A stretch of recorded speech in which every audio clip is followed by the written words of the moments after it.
Salve, salve galerinha! Vamos à nossa aula 7 da apostila 2. Essa aula que vai falar para vocês sobre o gênero dramático, gente. O gênero dramático é o gênero que diz respeito às peças de teatro. Ao longo do nosso estudo, nós vamos estudar diversas obras teatrais. E eu queria que vocês tivessem essa noção. É importante a gente ter essa noção, até para a gente conseguir aprender legal aí essa nossa disciplina, tá? A matéria da aula 7, gênero dramático, a gente vai estudar, entre outras coisas, diversas características das peças de teatro, tá? Essa peça de teatro aqui é interessante a gente já olhar, sobretudo, o nome dela. Alto da Compadecida é uma peça muito famosa de um dramaturgo, que é como se chamam os autores teatrais, Ariano Suassuna. E como vocês podem ver, nessa peça chamada Alto da Compadecida, a gente já tem aqui o gênero da peça, que é um alto, né? E a caracterização desses atores aqui através do figurino. A gente olha para o figurino, já percebe que é uma peça ambientada no Nordeste brasileiro, com entidades religiosas. Tem o diabo aqui, aqui tem o padre e tal. E esse caráter, esses aspectos são importantes quando a gente estuda esse tipo de obra, tá? Então, alto já é o tipo de peça teatral a que se refere a obra. Compadecida, na verdade, é um outro nome para Nossa Senhora. Então, um alto é uma peça religiosa. Além de ser uma peça religiosa, é parte do teatro popular, como a gente pode ver pela caracterização de personagens como esse aqui, e diz respeito a uma tradição nordestina. Só que a gente vai ver, estudando a literatura, que na verdade, autos eram peças já escritas antes mesmo da descoberta do Brasil, tá? Eram peças que se desenvolveram lá na Idade Média, ou na transição da Idade Média ali para a Era Clássica, que a gente breve vai estudar. Ah, então, quando vocês derem uma olhadinha no livro texto, vocês vão ver, entre outras coisas, o destaque que tem para o teatro a ideia de que, na verdade, nós somos herdeiros da tradição grega do teatro, tá? É uma herança da cultura ocidental, da nossa cultura. Entre outras coisas, é importante a gente salientar que o nome dramático, drama, não tem nada a ver com a ideia de tristeza, tá, pessoal? Drama, no grego antigo, ó, tinha o sentido de algo a ser representado. Então é o tipo de texto para ser representado.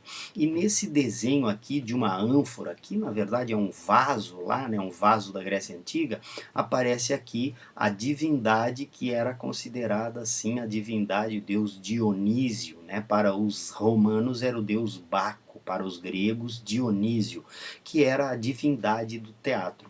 Aqui a gente pode ver alguns atores, ó, e olha só, isso aqui são as máscaras desses atores do teatro antigo, da era clássica, da Grécia antiga. O teatro também frequentemente vai usar a música, a dança, e aqui a gente tem expressas nessas figuras aqui, ó, o músico tocando flauta e aqui um personagem que é um sátiro dançando, tá? Então tem que se ligar nesse conjunto de aspectos do teatro. Hoje, outro aspecto igualmente importante é que é do teatro que sai a inspiração para depois a gente assistir a nossas séries da Netflix, né? É do teatro que saiu mais tarde o cinema no princípio do século XX, é do teatro que saem os roteiros para as séries de TV, para as telenovelas e assim por diante, e até mesmo o pessoal do YouTube costuma usar roteiros dramáticos, tá? Na hora de elaborar as suas encenações, as suas peças. Então é importante vocês se ligarem que tanto filmes, quanto séries da Netflix, quanto a própria obra teatral aí, ó, é classificada como obra dramática, tá? Só para vocês notarem como ainda hoje a gente vai ter diversas manifestações dramáticas. O primeiro aspecto importante, tá, é a gente, entre outras coisas, fazer essa definição, partir dessa definição da obra para ser representada e a gente salientar os recursos cênicos, tá? O teatro, ele muitas vezes usa a música, o cenário, o figurino, tudo isso são adereços que enriquecem a obra dramática. Ele pode ser representado, obviamente, em teatros, mas às vezes ele é representado em praças, às vezes ele é representado em cômodos. Eu mesmo fui numa peça uma vez representada num manicômio.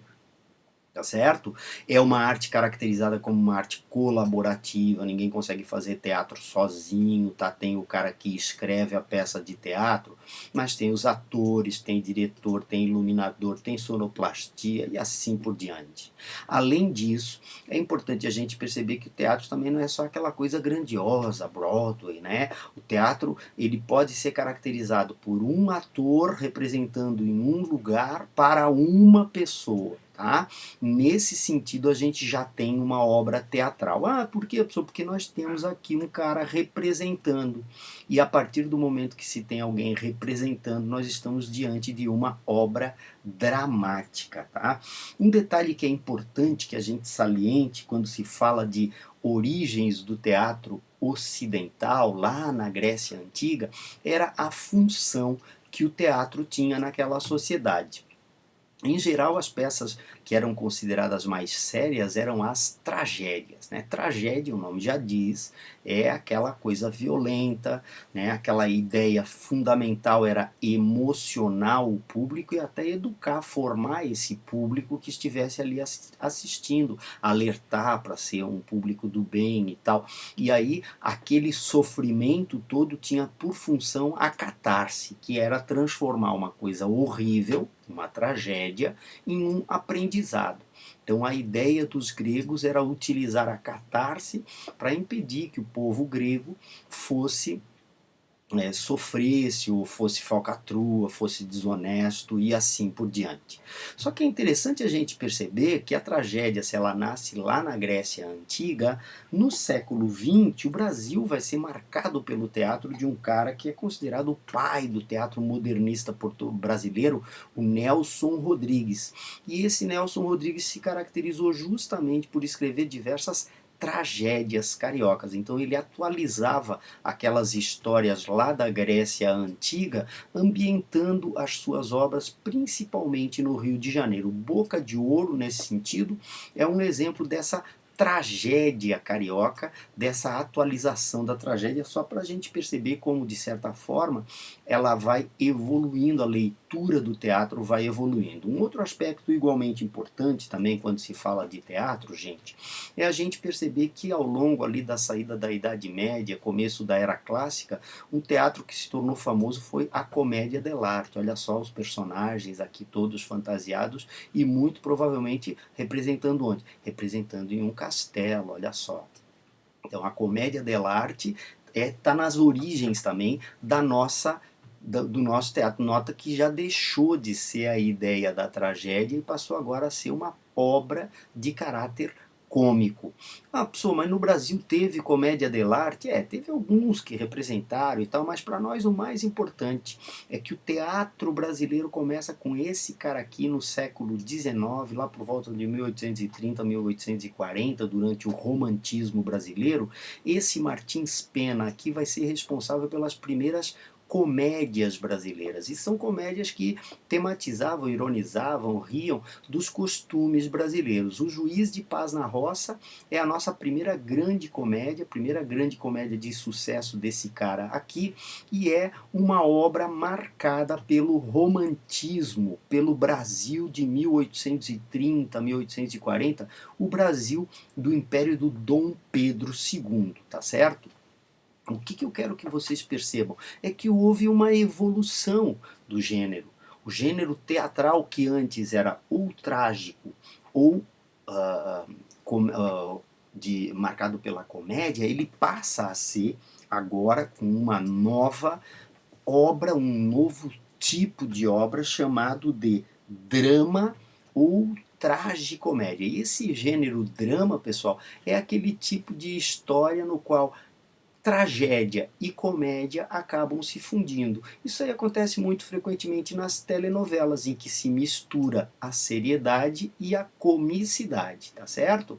A seriedade faz aquela crítica social mais séria e a comicidade faz aquela brincadeira, aquela zoação. Essa é uma inovação burguesa no teatro. Então olha só como foram se misturando as peças teatrais até a gente chegar num determinado momento e acontecer essa mistura. Aqui nesse lado eu tenho alguns outros aspectos que eu quero chamar a atenção de vocês. Olha só a divisão. As peças teatrais, elas são divididas em atos e cenas, tá certo? Aqui a gente tem um exemplo, ato 1, aí a primeira cena, interna, quarto de Joyce, noite, Joyce sentada em sua cama, cabeça baixa, olha só, uma caixa de madeira perto das fotos, som, alguém bate na porta, a Joyce, triste, quem é? Uma voz em off, porque o cara ainda não está em cena, é o Paulo respondendo, sou eu, Paulo.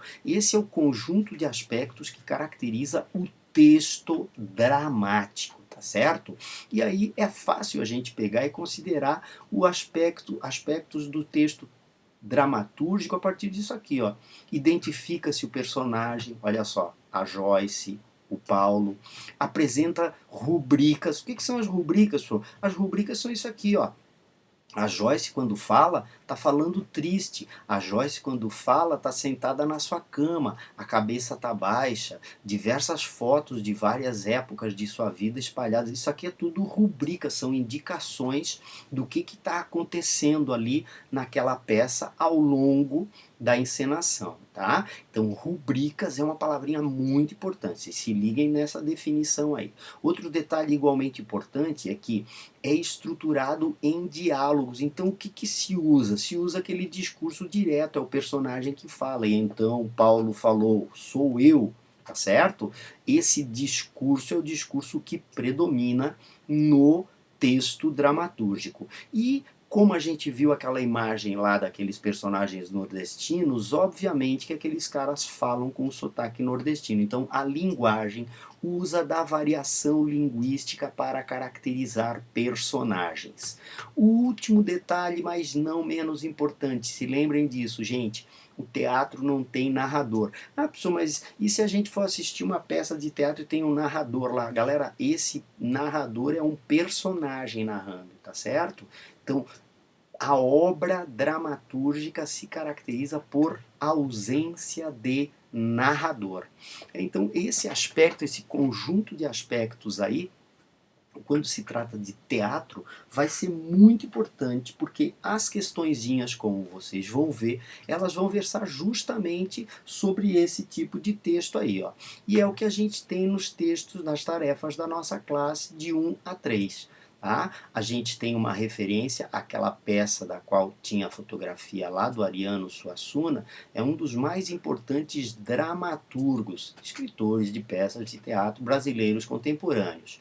Em suas peças, aspectos profundos da nossa sociedade são apresentados no contexto da cultura popular nordestina. Claro, se a gente viu aquele cara com aquele chapéu lá, o personagem era nordestino. Com muita leveza e humor. O texto a seguir é um trecho da peça Alto da Compadecida. João Grilo é um personagem. Padre João, o padre. Olha só a rubrica aqui, gurizada, aparecendo na igreja. Que gritaria é essa? O Chicó, que é amigo do João Grilo. Mandaram avisar para o senhor não sair, porque vem uma pessoa aqui trazer um cachorro que está se ultimando para o senhor benzer. Se ultimando é que está morrendo, está agonizando. E o padre, para eu benzer? E o Chicó, sim. Padre, com desprezo, olha a rubrica. Um cachorro? E o Chicó, sim. Padre, que maluquice, que besteira. Aí João Grilo, cansei de dizer a ele que o senhor benzia, benze porque benze, vim com ele. E o padre, não benzo de jeito nenhum, Chicó, mas padre, não vejo nada de mal em se benzer o bicho, João Grilo. No dia em que chegou o motor novo do Major Antônio Moraes, o senhor não benzeu, padre? Motor é diferente, é uma coisa que todo mundo benze. Cachorro é que eu nunca ouvi falar. O Chicó, eu acho cachorro uma coisa muito melhor do que motor. E o padre, mas quem vai ficar engraçado sou eu, benzendo cachorro, benzer motor é fácil, todo mundo faz isso, mas benzer cachorro? E o João Grilo, Chico, o padre tem razão, quem vai ficar engraçado é ele. Uma coisa é benzer o motor do Major Antônio Moraes, e outra é benzer o cachorro do Major Antônio Moraes. E o padre, mão em concha no ouvido, como? O João Grilo. Eu disse que uma coisa era o motor e outra o cachorro do Major Antônio de Moraes, o padre. E o dono do cachorro de quem vocês estão falando é o Major Antônio de Moraes? O João Grilo. Eu não queria vir com medo que o senhor se zangasse, mas o Major é rico e poderoso, e eu trabalho na mina dele, com medo de perder meu emprego, fui forçado a obedecer. Mas disse a Chicó, o padre vai se zangar.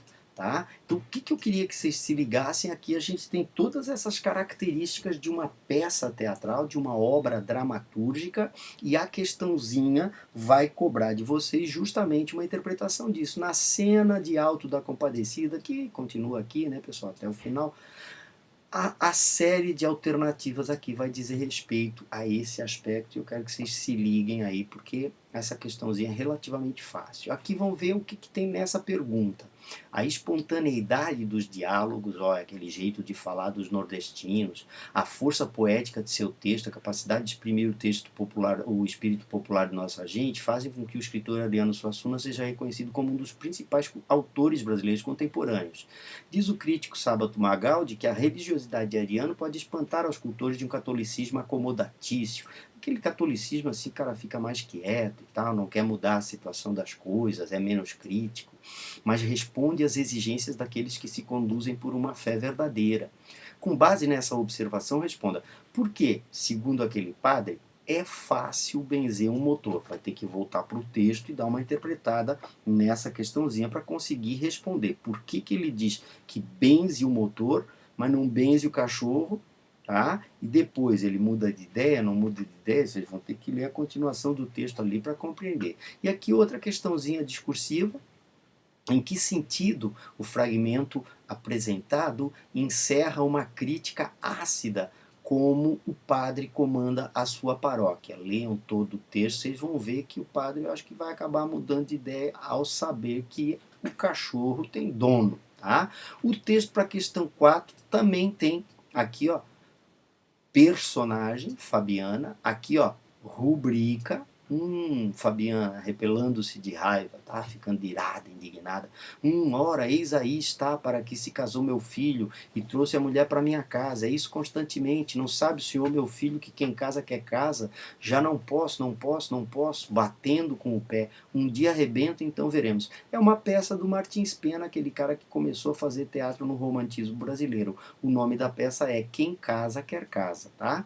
E aí, aqui, a questãozinha, uma questãozinha do Enem, que vai cobrar de vocês o conhecimento desse gênero que a gente chama de gênero dramático, tá certo?